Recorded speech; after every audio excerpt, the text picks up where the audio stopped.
gilibkas na sa dakbayan sa Sugbo ang mandatory nga pagsulob o face shield. Apan gawas lang sa mga dapit nga sensitibo ug delikado sa takod-takod sa COVID-19.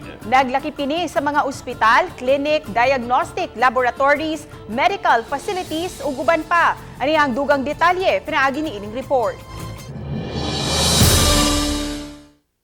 Gipirmahan kun adlaw ni Cebu City Acting Mayor Mike Rama ang direktiba paglibkas na sa mandatory wearing of face shield sa katawhan sa dakbayan. Suma ni Rama nga nagkabuot ang desisyon human sa tigom kauban ang multi-sectoral group.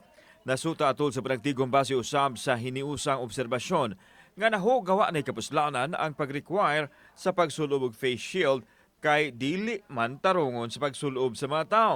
Din ang uban gihimong compliance na lang.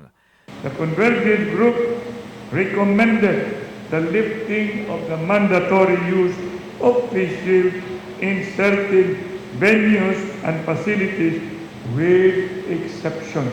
Bisan o gilibkas na ang pagsulob og facial apan, adunay mga dapit nga gi-require gihapon niini.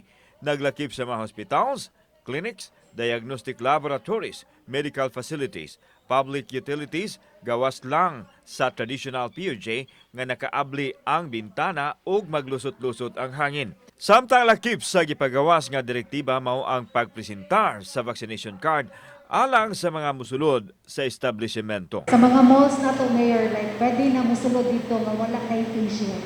Supposedly, that is to be what is expected.